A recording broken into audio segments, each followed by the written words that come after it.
3월 14일 금요일 금요 기도회를 시작하도록 하겠습니다. 오늘은 인생의 질문 신앙의 답변 8번째, 정체성이란 무엇이며 어디에서 찾아야 하는가에 대해서 살펴보고 우리 기도하는 시간을 갖도록 하겠습니다. 먼저 오늘 본문의 주제에 해당하는 본문 같이 읽겠습니다. 누가복음 10장 17절에서 20절 말씀입니다. 함께 읽겠습니다. 70인이 기뻐 돌아와 가로되 주여 주의 이름으로 귀신들도 우리에게 항복하더이다. 예수께서 이르시되 사단이 하늘로서 번개같이 떨어지는 것을 내가 보았노라. 내가 너희에게 뱀과 전갈을 밟으며 원수의 모든 능력을 제어할 권세를 주었으니 너희를 해할 자가 결탄코 없으리라. 그러나 귀신들이 너희에게 항복하는 것으로 기뻐하지 말고 너희 이름이 하늘에 기록된 것으로 기뻐하라 하시니라. 네, 정체성이란 무엇이고 어디서 찾아야 하는가? 오늘 그러면 먼저 사람은 누구나 어떤 이미지를 가지고 있게 되죠. 그리고 당신이 누구인가라는 질문을 의식하면서 무의식적으로든 그 이미지를 따라 살게 되어 있습니다. 나는 이런 사람이다라고 하는 거죠. 내가 이런 사람이다라고 하는 그 생각, 그런 이미지 때문에 우리가 섣불리 행동할 수 없고 또 우리의 삶을 바로잡기도 하고 또 그렇게 살지 못한 사람들에 대해서 손가락질하고 지탄을 하는 것이죠.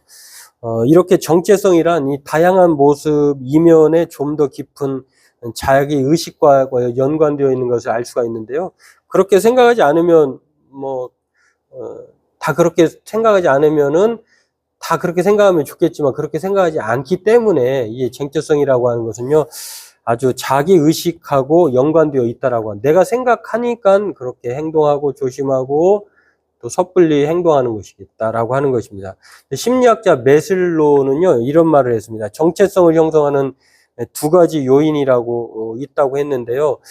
그래서 정체성이 무엇이냐라고 말할 때 정체성의 두 가지 요인이 하나는 자기 인식 그리고 사람들의 평가에 의해서 정체성이 나타난다라고 하는 것입니다. 내가 그렇게 생각하니까 정체성이 있어서 행동하고 말하고 사는 거죠. 또 하나는 사람들이 평가하기 때문에 당신은 뭐야 이렇게 말을 하기 때문에 평가하기 때문에 이 정체성이 이렇게 형성이 두 가지 요인으로 된다라고 하는 것입니다. 그래서 이것을 종합해 보면요 정체성이란 무엇이냐라고 말할 때에 정체성은 자신에 대한 인식과 사람들의 평가가 한데 어우러져서 만들어진 하나의 총체적이고 상당 기간 지속되는 자신에 대한 상이다. 이렇게 말했습니다. 정체성이라고 하는 것은 자기 인식과 사람들의 평가로 이루어지는데요. 이거는 이렇게 순식간에 변화하는 것이 아니라 아주 총체적일 뿐만 아니라 상당 시간 오래 지속되는 자신에 대한 그런 모습이다라고 하는 것입니다. 이것을 정체성이란 무엇인가를 우리가 알 수가 있고요. 이게 왜 그러면 정체성이 중요할까요?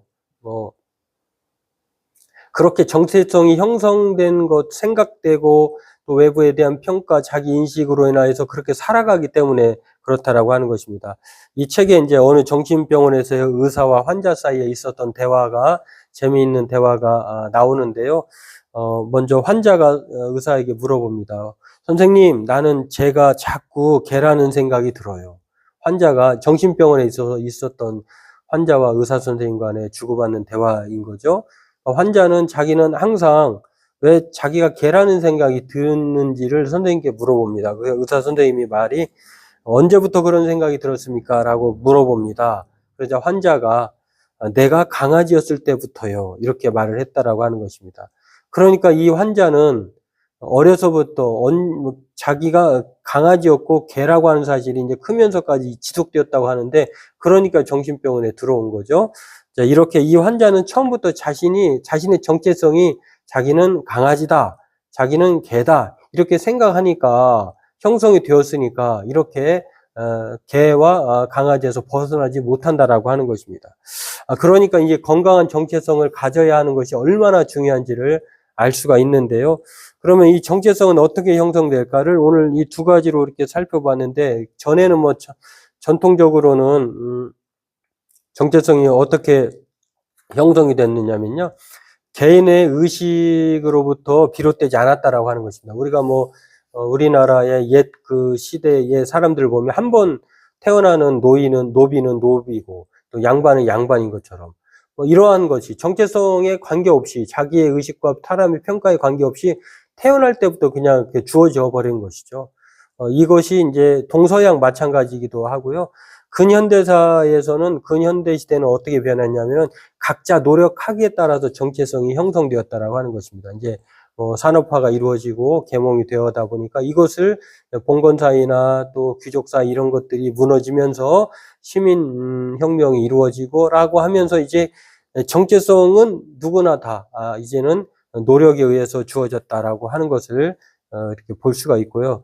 또 한 가지는 자기의 내면, 그러지 않아도 물론 자기가 내면 의식하는 대로 이렇게 정체성이 형성된다고 하는 그런 입장도 있었다라고 하는 것입니다. 그런데 자기 마음 먹은 대로, 자기 생각대로 정체성이 형성될 수 있다라고 하는 것은 무슨 문제가 따르냐면은 우리의 마음이 정말 올곧고 또 깨끗하고 또 의지가 강하면 모르지만 수시로 변한다고 하는 것입니다. 약하다고 하는 것입니다. 부패될 수밖에 없었다라고 하는 것입니다. 그러다 보면 비교하게 되어 있고요. 그래서 이 정체성이 아주 온전히 형성되는 것이 아니라 아주 혼란스럽게 된다라고 하는 것입니다. 그래서 이러한 정체성을 형성하는 다양한 측면이 있는데 그렇다고 하면은 기독교에서 말하는 정체성은 어떻게 형성되는 것일까? 정말 사람들은 우리 그리스도인들은 정체성을 어디서 그렇게 찾아야 하는가를 볼 수가 있는데요. 그게 바로 하나님과의 사랑의 관계를 통해서 정체성이 형성될 수 있다라고 하는 것입니다. 된다라고 하는 것입니다.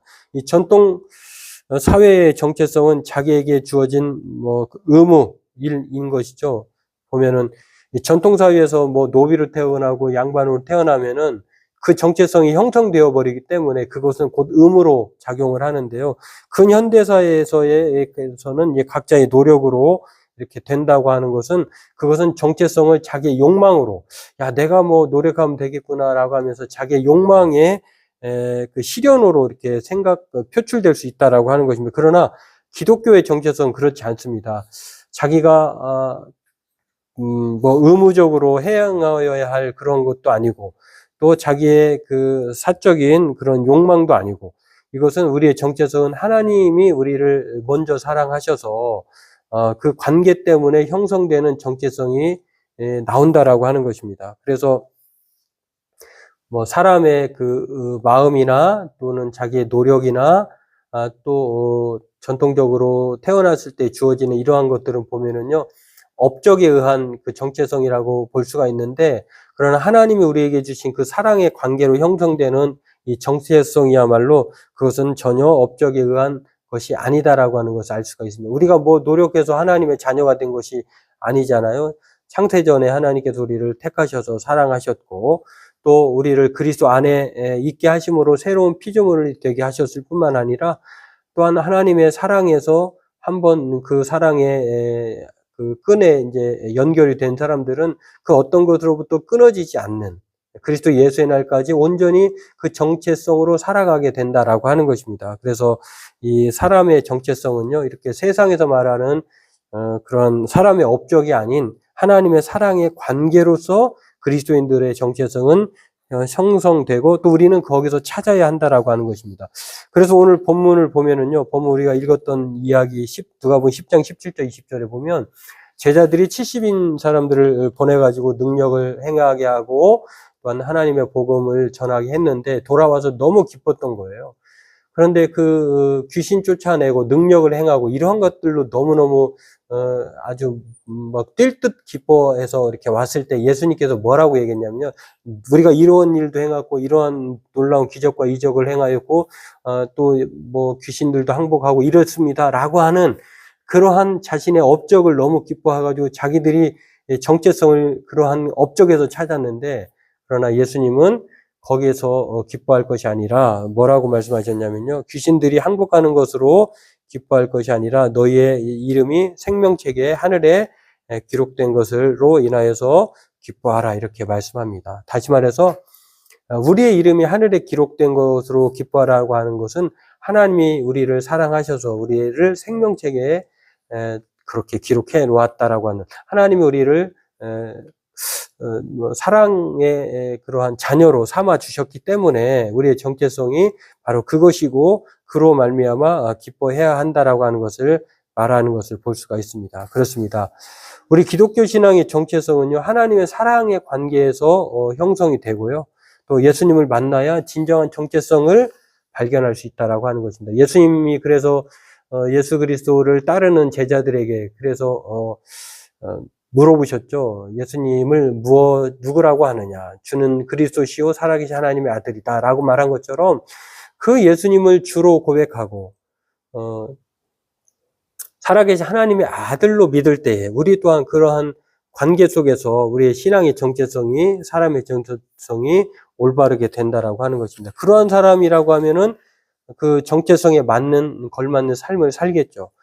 그래서 오늘 본문은 이것을 하늘에 우리의 생명책에 이름이 기록된 것으로 기뻐하라라고 하는 것은 우리의 정체성이 하나님께 주어졌고, 하나님으로부터 주어졌고, 우리의 정체성은 바로 하나님께 속한 것으로, 우리는 거룩한 나라, 하나님의 소유된 백성, 택하신 족속이다라고 하는 새로운 피조물로 그리스도 안에서 살아가는 존재다라고 하는 것을 보면서 우리가 이 신앙의 정체성을 갖는 것이야말로 정말 대단히 중요하다라고 하는 것입니다. 그래서 우리의 정체성은 우리가 노력해서 우리의 마음먹기에 달려있는 것이 아니다라고 하는 것, 그렇기 때문에 이 정체성이 이렇게 주어졌기 때문에 우리를 교만하게 할 수도 없을 뿐만 아니라 좌절하게도 하지 않는다라고 하는 것입니다. 하나님과의 그 관계, 하나님이 우리를 통해서 정체성을 주셨기 때문에 그 정체성을 소유받은 우리들이기 때문에 우리는 교만할 수도 없고 좌절할 수도 없을 뿐만 아니라 항상 우리의 삶에는 감사와 기쁨의 삶을 살아갈 수 있게 되었다라고 하는 것입니다.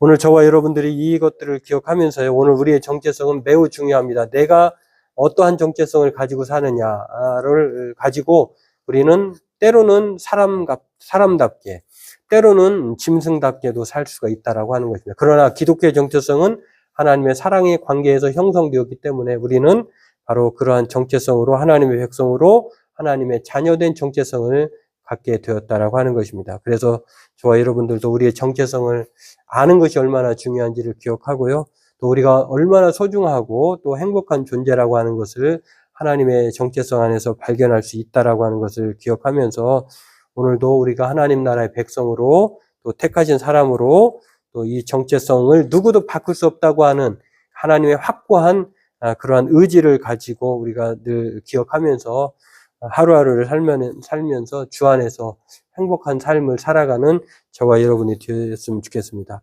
우리의 정체성은 우리의 노력이나 업적이 아니라 하나님의 사랑 때문에 주어졌다라고 하는 것, 그 사랑은 하나님의 자녀요, 백성이요, 택하신 소유다라고 하는 것을 기억하고, 비로소 참된 이 정체성을 안에서 오늘도 그렇게 하루하루를 살아가는 저와 여러분 되었으면 좋겠습니다. 오늘 우리가 나눈 말씀들을 생각하면서 우리의 정체성이 하나님의 자녀, 백성인 것을 알게 해달라고, 또 아는 사람들은 이 정체성을 잃어버리지 않도록 이 정체성을 따라서 이 정체성 안에서 기뻐하며 살게 해달라고 우리 각자 기도하도록 하겠습니다. 기도하겠습니다.